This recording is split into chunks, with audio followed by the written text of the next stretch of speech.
Hi, I'm Veronica, and welcome to my channel. In this episode and the coming ones, I will show you a couple of ways in which you can reverse the postural habit of the rounded shoulders and the collapsed posture. If you haven't done it yet, please subscribe and hit the notification bell so that you don't miss any of this series. Before I start, I would like to say a couple of things. So, probably you have heard all sorts of advice already regarding the posture, such as to pull the shoulders back and down and keep this sort of posture to reverse your habit of rounding the shoulders. Or maybe you came across, let's say in yoga, all these kind of poses that are so-called heart openers when you really open that space in the front of the chest. And the fact is that it is a little bit more complicated than that. If you kind of force yourself into that shape and forcefully tense the muscles to get that new shape, it's going to make those muscles like really tired, and it can actually bring the results, the opposite results that you were hoping for. And after a while, you might be so tired of holding it that you might round anyway. And as for those big heart openers, they might be too much too soon. And again, they will not really make your muscles release because it will not feel safe in your body. So what I will advise you to do instead is to try some somatic exercises where you retrain both your muscles and your brain so that you can purposefully activate and purposefully shorten the muscles and then equally purposefully release them. And that is far more efficient. You will see the immediate release and immediate relief. But also, if you carry on with these somatic practices for a longer time, this will rewire your brain and change your posture over time. So those will be the first two episodes, and later on I will also show you some restorative poses where you will give your nervous system time to start melting away this kind of protective tension patterns. Now, another thing I would like to point out is that rounded shoulders do not come in a vacuum. There's usually a whole host of other things that accompany it. It is this kind of head forward posture. Often there is also a rounded or hunched back. So you really have to look at all of these things together and also how this sort of shortened fascia in the entire front body is affecting your whole body. So in the words of somatics, this kind of shortened front of the body, the tense, chronically tense front of the body is called red light reflex. And it might come from your postural patterns, but it very often has to do with some trauma from the past. And this is because it is this typical protective pattern of kind of curling up and rounding in order to protect your vital organs.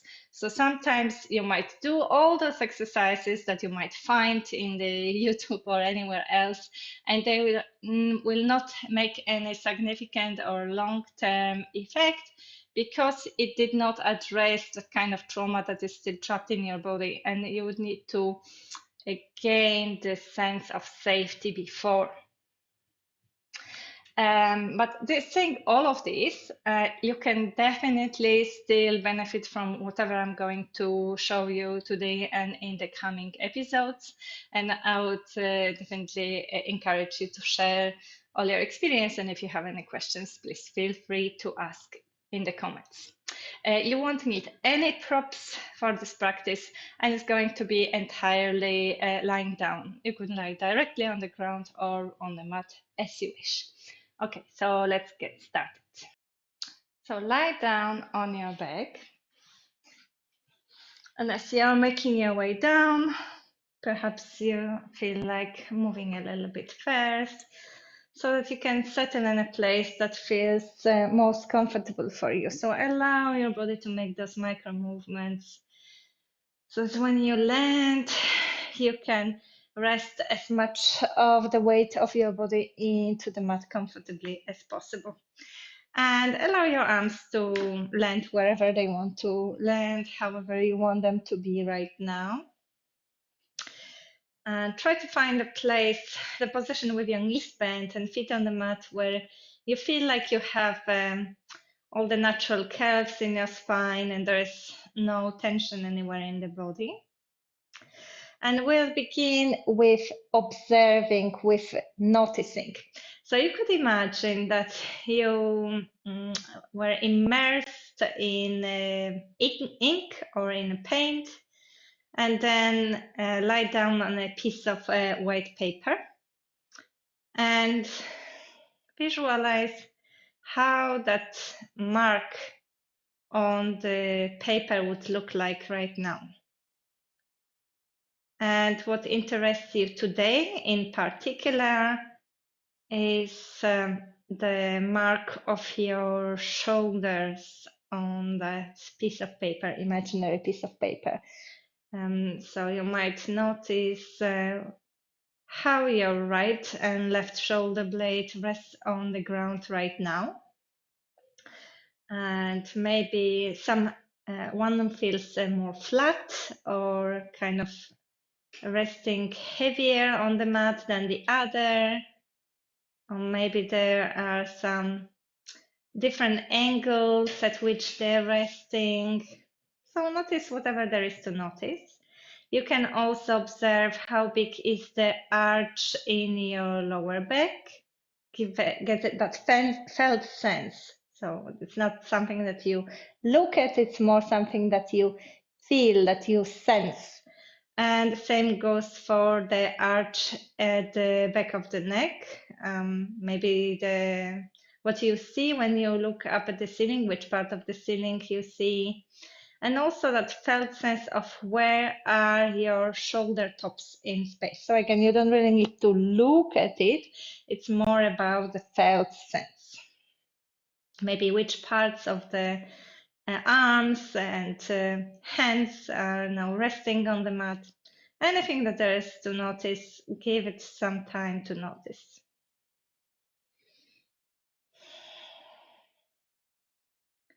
And take that mental note of it as we're going to come back to it and compare. All right, and we'll begin with a very simple movement, really basic movement of somatics, which is a pelvic tilt. And you might think, why pelvic tilt if we're working with the shoulders?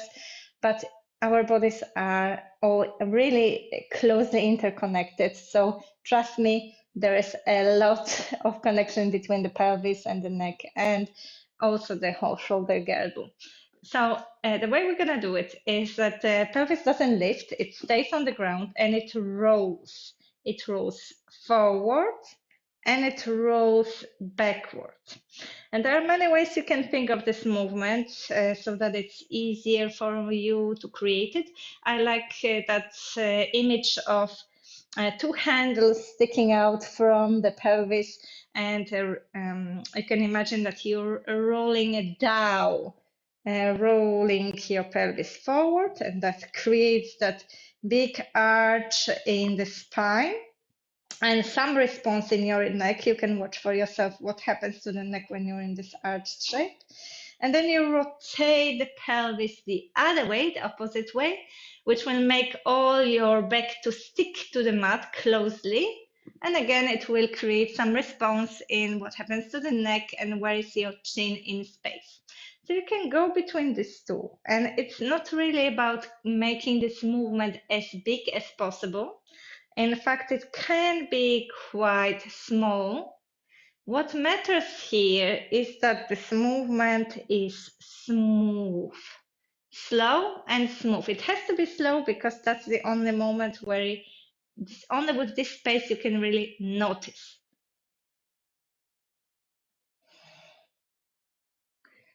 And you don't really need to worry with the breath for now. Let it flow freely. Just remember to breathe. That's the only thing that matters for today.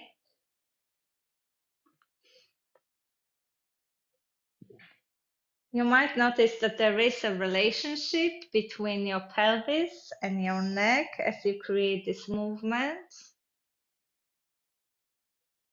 And if your head doesn't move at all, that's also something to notice, something to observe. It is a sign of a lack of communication between the two, of the neck doing its own thing. Okay, so this is the forward tilt, backward tilt of the pelvis that kind of travels up the body and affects the position of your neck. So far, you might not really see much happening in the shoulders themselves. But later on, we will be adding up to this basic movement, so it's important that you get a good feel of it. Okay. So after we've done that, you already might start feeling that maybe your head is resting slightly differently, or already something changed in your lower back. Perhaps not. But always give yourself a pause to notice. All right, and another thing we're gonna do is to let the arms float up towards the ceiling. And now there's a big difference in keeping the arms really rigid, active and tense. That's what I'm doing now. You're kind of reaching out, stretching out through the fingers, keeping all the joints locked. So that's not what I mean now.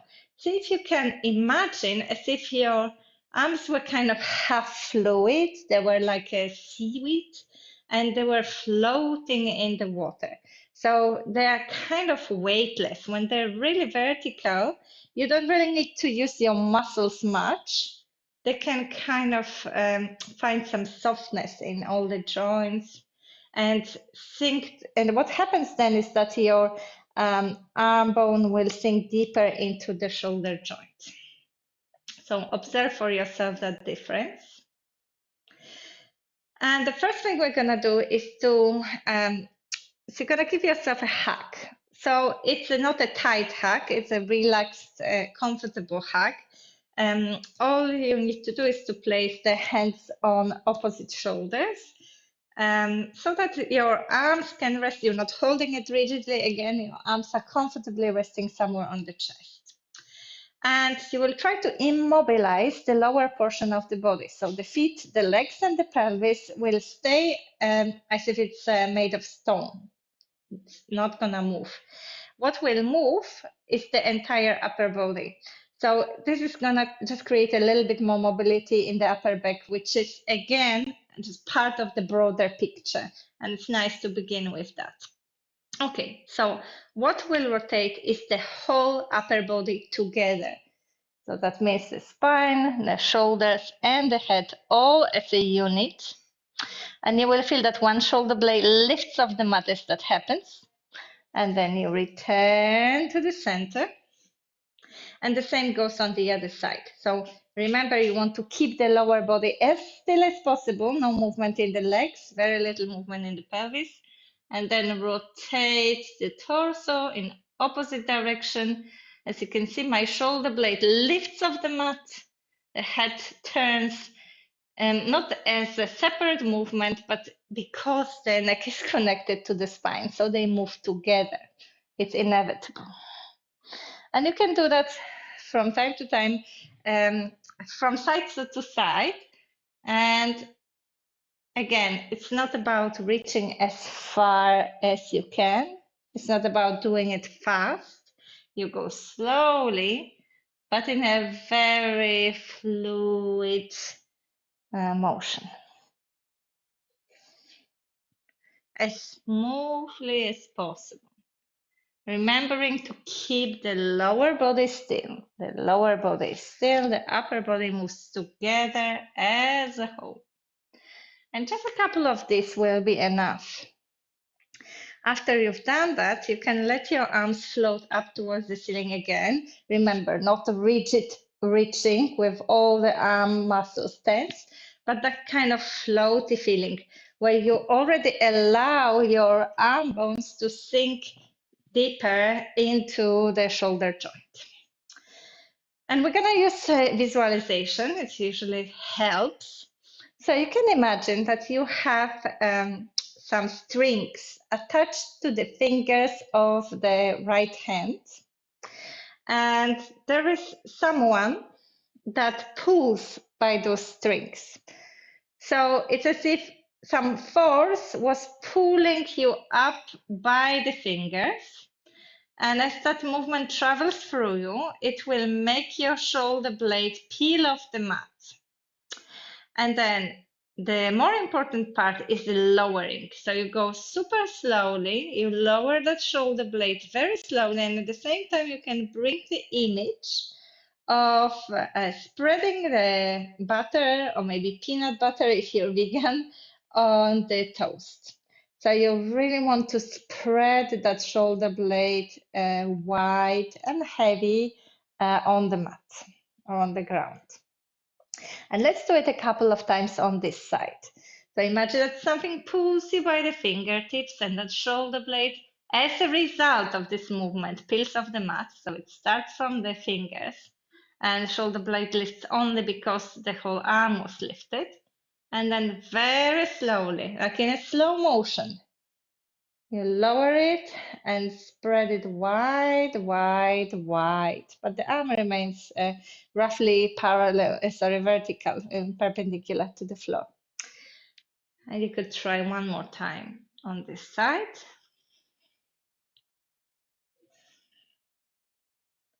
And then keep that arm relaxed but still in the air, and try the same on the other side.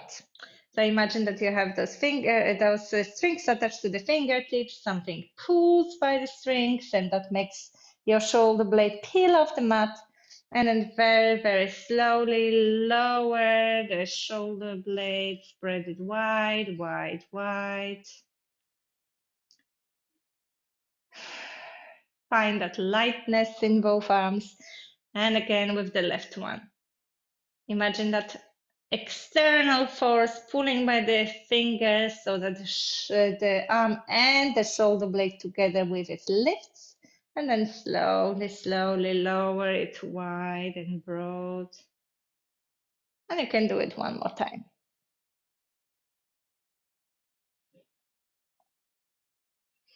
Okay. Once you've got both of them kind of spread wide, you can sort of follow the same angle where you retain that sensation of your shoulder blade being spread wide and flat, and allow your upper arms to rest on the ground, and then also the lower arms. And if that doesn't feel comfortable, of course, you can always make adjustments with the arms. But perhaps already after these next two simple movements, you get a very different sense of how your shoulder blades are resting on the ground, where is the front of the shoulders in space. So again, give yourself a moment to feel it.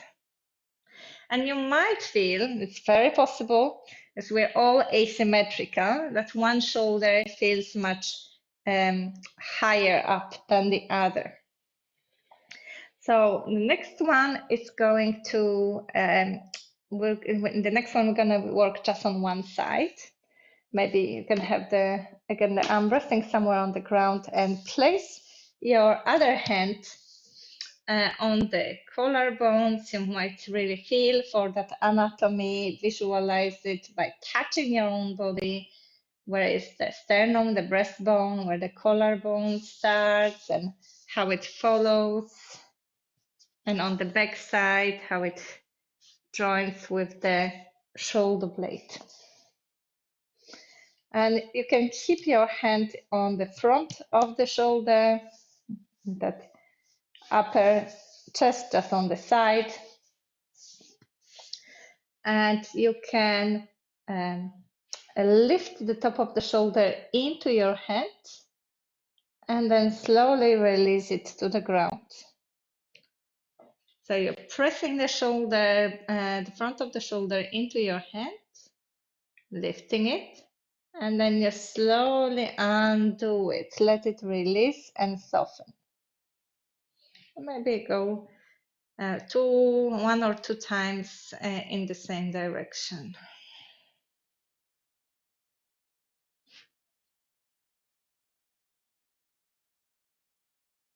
Okay, you can also try the opposite, pressing the entire surface of the shoulder blade into the ground and then releasing it into a neutral position. So relaxing everything, keeping quiet. Pressing the shoulder blade down, not the arm stays relaxed, just the shoulder blade, and then releasing. Okay. And again, you might give yourself that little bit of a felt sense test. Where is the front of the shoulder on that side? How it differs for the front of the shoulder on the other side. I can feel the massive difference. So let me know in the comments, how is it for you? Okay, and let's do the same on the other side. Feel for that collarbone. Feel for the shoulder blade on the back. Contact with the ground. Okay. So the hand is in the front of the chest, and you lift the shoulder, the top of the shoulder forward. You lift it and press it into your hand. So lift and press it into the hand, and then undo it and release it in as relaxed way as possible. Press into the hand and slowly undo it and release it. Let it melt towards the floor. And again, lift and press into the hand and then slowly undo and let it release. If you feel you need more repetitions, of course you can do it. And then you can try that other movement when you actually press the shoulder blade into the ground and then release it. So you press it in, not to confuse with pressing the other shoulder blade, which stays relaxed, neither the arm. Okay, so just the shoulder blade itself presses into the mat and then it releases.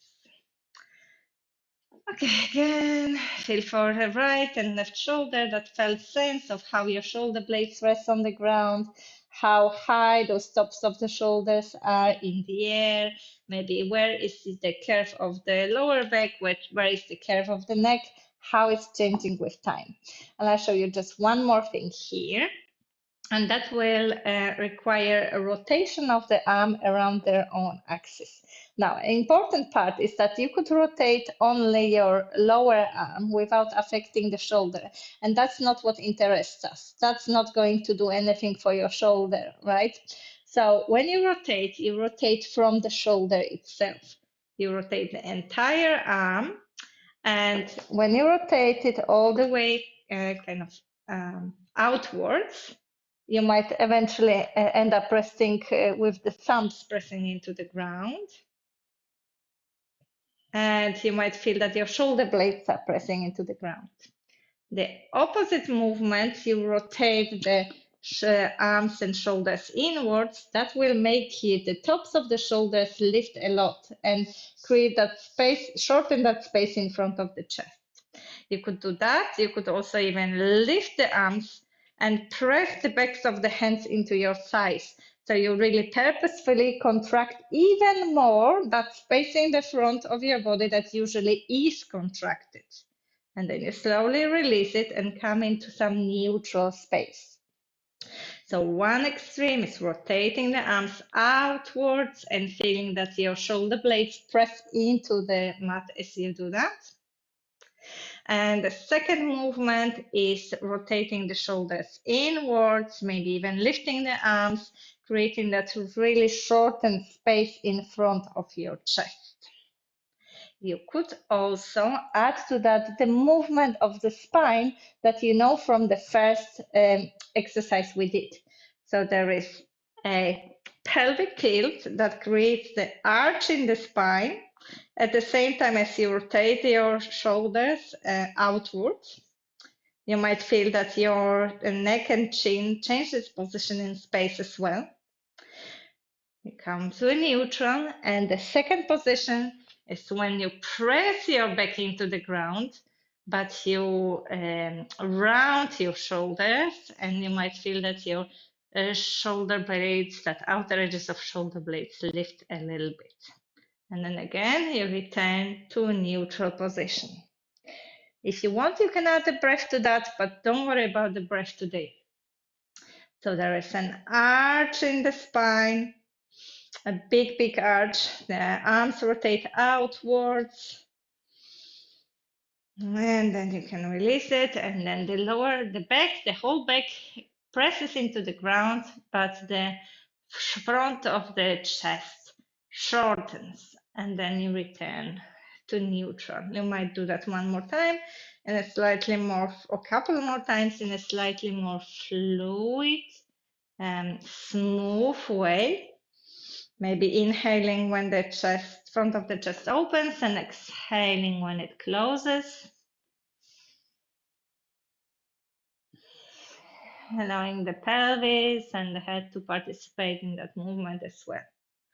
And again, after a couple of these, give yourself a moment to feel how your body rests on the ground, where are your fronts of the shoulders in space, how those shoulder blades now rest on the ground, and how does it differ from when you began?